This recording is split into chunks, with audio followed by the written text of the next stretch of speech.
दिल्ली में अमित शाह की क़यादत में आज से पार्टी अहदेदारों की 2 दिनों की मीटिंग शुरू हो गई है। मीटिंग में तमाम रियासतों के वुज़रा, सदूर और रियासती इंचार्ज शामिल हैं। मीटिंग में तंजीम की तौसी पर बातचीत होगी। कई रियासतों के आइंदा असेंबली इंतखाबात के ताल्लुक से हिकमत अमली भी मीटिंग में तय की जाएगी।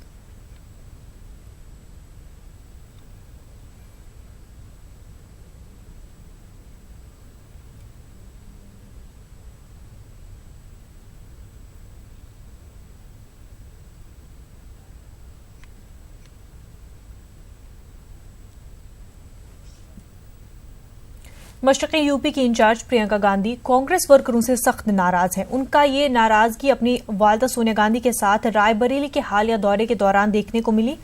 प्रियंका ने कहा कि बहुत से कारकुनों ने दिल से काम नहीं किया। उन्होंने कहा कि वो उन लोगों का पता लगाएंगी जिन्होंने चुनाव में पार्टी के लिए काम नहीं किया है।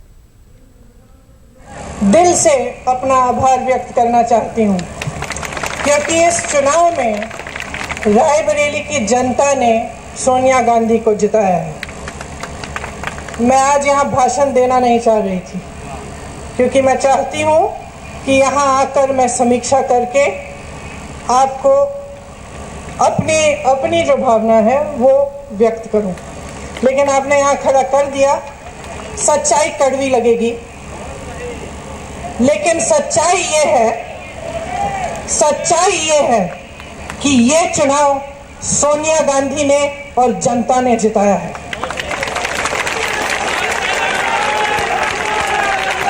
सच्चाई ये है कि आप सब में से जिसने दिल से काम किया है उसकी जानकारी आपको है, और जिसने नहीं किया है उसकी जानकारी मैं करूंगी। मैंने हमेशा कहा है कि चुनाव संगठन लड़ाता है। अनंतनाग में कल हुए हमले के बाद पूरे इलाके को हाई अलर्ट पर कर दिया गया है। केपी रोड अनंतनाग में हालात काफी कशीदा बने हुए हैं। अनंतनाग के हसास मकामात पर फोर्सेस की इजाफी तैनाती अमल में लाई गई है। अनंतनाग आने जाने वाले सभी रास्तों पर फोर्सेस की इजाफी तैनाती की गई है। वाज़ेह है कल अनंतनाग में सिक्योरिटी फोर्स पर मिलिटेंटों ने हमला किया। हमले में सीआरपीएफ के 5 जवान शहीद हो गए। वहीं जवाबी कार्रवाई में फौज ने एक मिलिटेंट को हलाक किया था। इस हमले में एसएचओ समेत 5 अफराद जख्मी भी हुए हैं। अनंतनाग हमले में शहीद हुए जवानों को सीआरपीएफ भर्ती सेंटर हुमहामा में कुल्हाए अकीदत पेश किए गए। रियासती गवर्नर के मुशीर के विजय कुमार ने भी हुमहामा सीआरपीएफ भर्ती सेंटर पहुंचकर शहीद जवानों को खराज अकीदत पेश किया। इस मौके पर डीसी बडगाम के साथ साथ फौज और जेएंडके पुलिस के आला अफसरान भी मौजूद थे। खराज अकीदत के बाद उन जवानों के जस्से खाकी को उनके आबाई इलाकों में भेजा गया।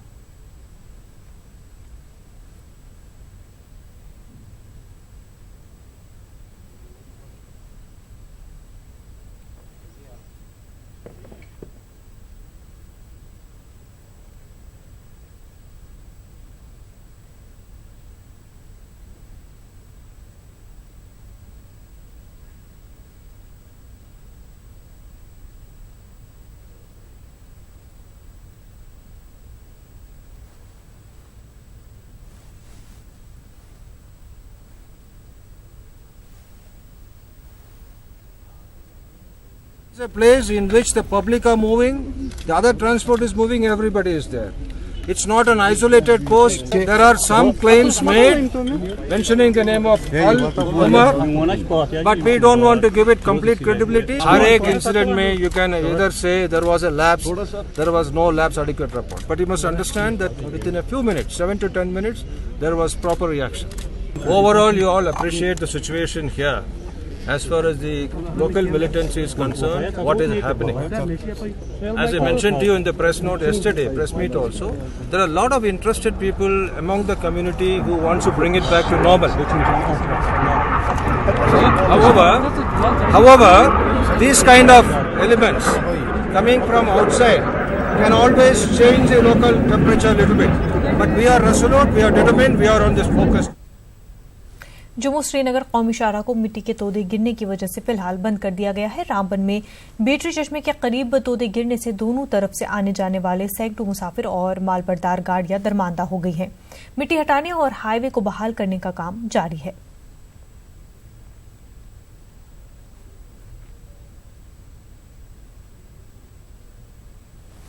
वायु तूफान से मुतल्लिक बड़ी खबर यह है कि उसने रास्ता बदल लिया है। अब उसका रुख समंदर की जानिब हो गया है।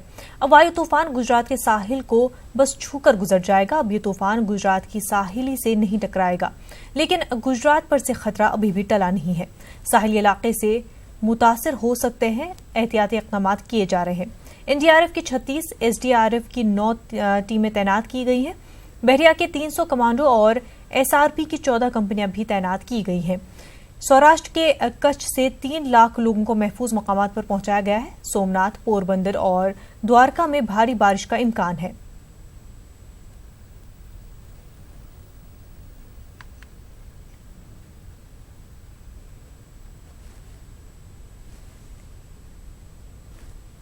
महकमे मौसमियात का कहना है कि भले ही वायु तूफान ने रास्ता बदल लिया है, लेकिन गुजरात पर से खतरा टला नहीं है। वायु के असर से सोमनाथ, पोरबंदर और द्वारका मुतासिर होंगे। महकमे मौसमियात के मुताबिक रियासत में भारी बारिश हो सकती है। क्या कहेंगे, जिस प्रकार से वायु साइक्लोन है उसका ट्रैक चेंज हुआ है, क्या कहेंगे?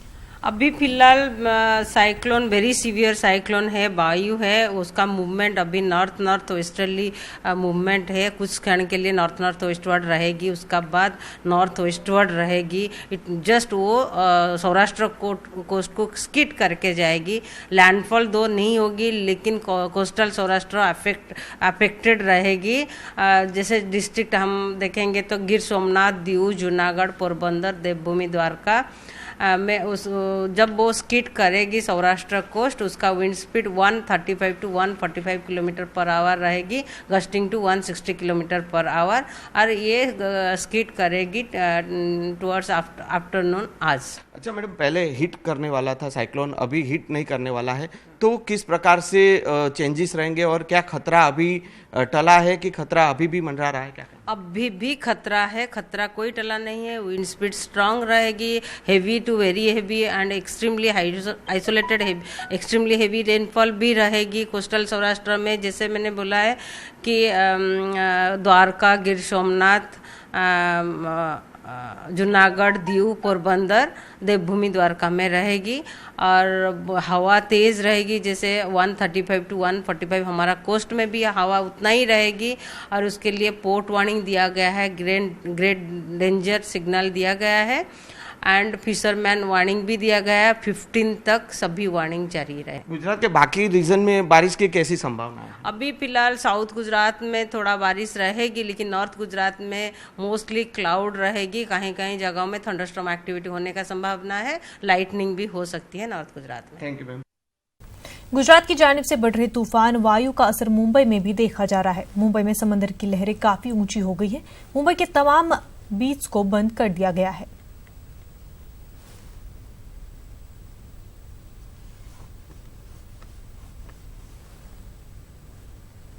वज़ीर-ए-आज़म Narendra Modi Shanghai corporation organization SCO के चोटी इजलास में शामिल होने के लिए आज दिल्ली से किर्गिस्तान रवाना हो गए हैं। किर्गिस्तान की दारुल हुकूमत बशकीक में 2 रोज़ा इजलास मुनक्किद हो रहा है। बशकीक जाने के लिए PM मोदी के तैयारे ने पाकिस्तानी फ़ज़ाई हुदूद का इस्तेमाल नहीं किया। इस समिट में पाकिस्तान के वज़ीर-ए-आज़म इमरान खान भी शामिल होंगे, लेकिन वज़ीर-ए-आज़म मोदी और इमरान खान के दरमियान बाकायदा मुलाकात का कोई प्रोग्राम नहीं है। कॉन्फ्रेंस की हाशिया पर वज़ीर-ए-आज़म मोदी चीनी सदर शी जिनपिंग से मुलाकात करेंगे।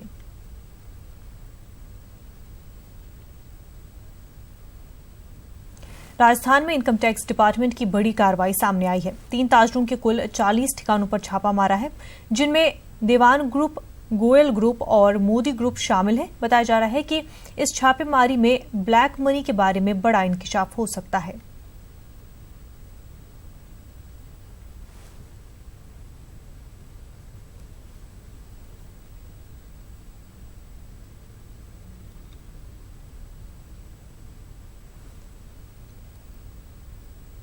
कोलकाता में NRS मेडिकल कॉलेज और अस्पताल के जूनियर डॉक्टरों की हड़ताल जारी है। हड़ताल का आज 3रा रोज है।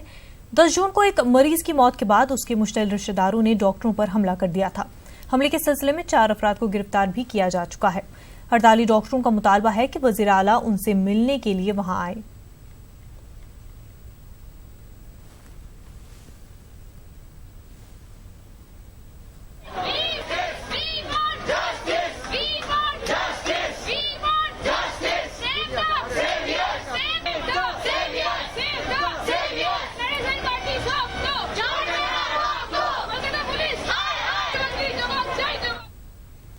हरियाणा के पिंजौर में सड़क हादसे में 3 अफराद हलाक हो गए हैं, जबकि 6 जख्मी हुए हैं।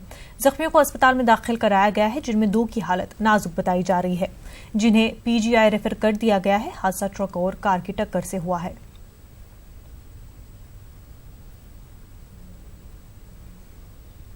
हज कमेटी ऑफ इंडिया हज के इंतजामात और अखराजात सूद की रकम से किए जाते हैं। इस्लाम में सूद हराम है और हज जैसे मुकद्दस फरीजे की अदायगी के लिए सूद की रकम का इस्तेमाल बंद होना चाहिए। महाराष्ट्र स्टेट हज कमेटी के चेयरमैन जमाल सिद्दीकी ने मरकजी हज कमेटी के जरिए सूद की रकम के इस्तेमाल पर सख्त नाराजगी का इजहार किया है। मुंबई में मुनक्किदा महाराष्ट्र स्टेट हज कमेटी की मीटिंग में मरकजी हज कमेटी से असल रकम से हज के इंतजामात और अखराजात को पूरा करने का मुतालबा किया गया है। जमाल सिद्दीकी ने इस सिलसिले में मरकजी वजारत अक़लियत उमूर और वज़ीर आज़म को मकतूब रवाना करने का भी फैसला किया है। जमाल सिद्दीकी साहब खुद मौजूद हैं।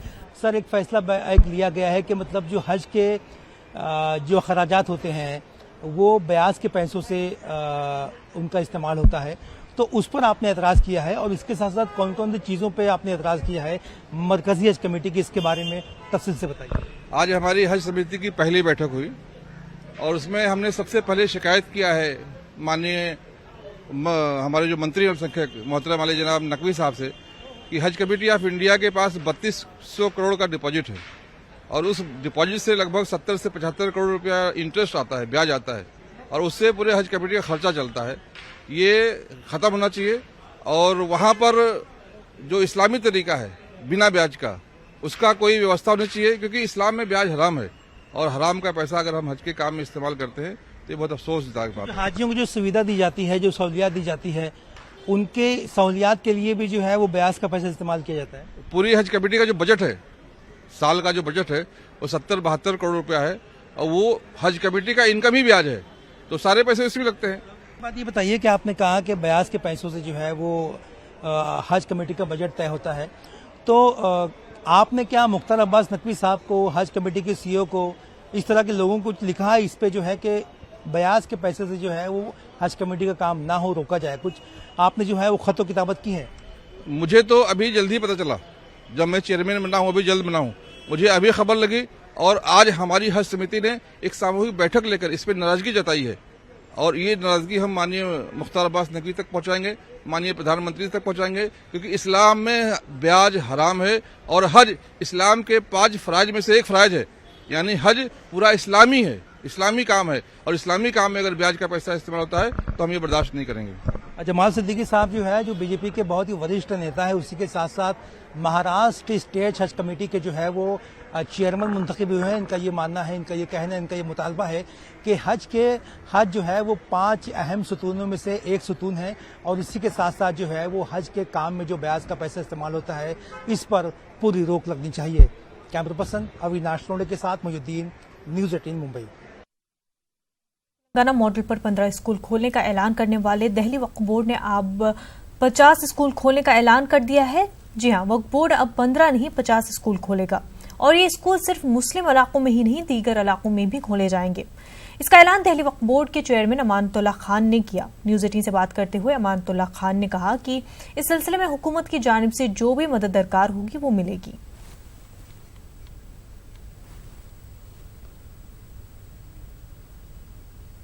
दिल्ली वक्फ बोर्ड अब 15 नहीं बल्कि 50 स्कूल खोलेगा। अमानतुल्लाह खान ने आज ये ऐलान किया है। हमारे साथ अमानत भाई हैं। अमानत भाई, पहले 15 स्कूल खोले थे, अब 50 कैसे खुलेंगे? देखिए, हम लोगों को जो हमें मिला था कि वो 250 स्कूल हमें खोलने थे, तो फर्स्ट फेज़ में हम लोग 15 स्कूल खोल रहे थे, लेकिन अब हमारा ये है कि हम 50 स्कूल फर्स्ट फेज़ में खोलेंगे, जो हम अगस्त से शुरू कर देंगे। हमने बिल्डिंग्स के लिए ऐड दे दिया है, लोग आ भी रहे हैं, अपनी बिल्डिंग्स के बारे में बता भी रहे हैं और रिक्रूटमेंट के लिए जो भी स्टाफ का रिक्रूटमेंट होगा उसके लिए भी हमने ऐड दे दिया, इसी महीने रिक्रूटमेंट कर लेंगे और जुलाई से हम लोग एडमिशन शुरू करेंगे और जहाँ जहाँ जगहें हमें मिलती जाएंगी वहाँ हम स्कूल खोलते जाएंगे। फर्स्ट फेज़ में हमारा 50 स्कूल का है कि इसी साल हम 50 स्कूल खोलेंगे। पहले 15 स्कूल खोलने की तजवीज़ थी, अचानक ये बढ़कर 35 स्कूल कहाँ से आ गए, किस तरह से ये तय हुआ? नहीं, हमारा ये नहीं था कि 15 स्कूल खोलने, हमारा ये था कि 250 स्कूल हमें खोलने। तो पहला था फर्स्ट फेज़ में हम 15 स्कूल खोलेंगे। तो कल मेरी मौलाना अरशद मंदी से मुलाकात हुई थी, उन्होंने कहा कि भाई इसको आप महदूद खालिस मुसलमानों के लिए मत रखो, बल्कि पूरे दिल्ली की आवाम के लिए रखो। जो भी गरीब लोग हैं, चाहे वो किसी भी मज़हब से ताल्लुक़ रखते हों, चाहे वो हिंदू हो, मुस्लिम हो, सिख हो, तो आप सबके लिए स्कूल खोलो। तो अब हमने ये तजवीज़ की कि हम 50 स्कूल दिल्ली वक्फ बोर्ड खोलेगा और ये एक पहल होगी भाईचारे के लिए। जो आज नफ़रत का माहौल है उसको ख़त्म करने के लिए ये एक पहल होगी कि दिल्ली वक्फ बोर्ड जो मुस्लिम इदारा है वो सबके पढ़ाने का इंतज़ाम इंशाअल्लाह करेगा। वज़ीर आला अरविंद केजरीवाल की तरफ से, वज़ीर तालीम मनीष सिसोदिया की तरफ से इस चीज़ को हरी झंडी मिल चुकी है कि दिल्ली वक्फ बोर्ड को जो भी ज़रूरत होगी सरकार उसके साथ है।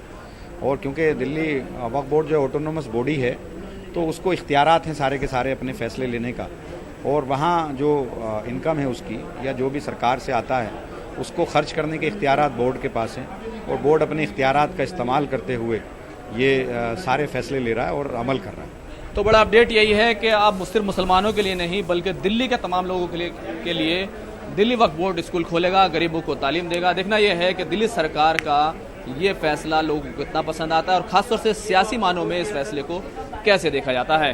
कैमरामैन जगदीश गौतम के साथ खुर्रम शहजाद, न्यूज़ 18 दिल्ली।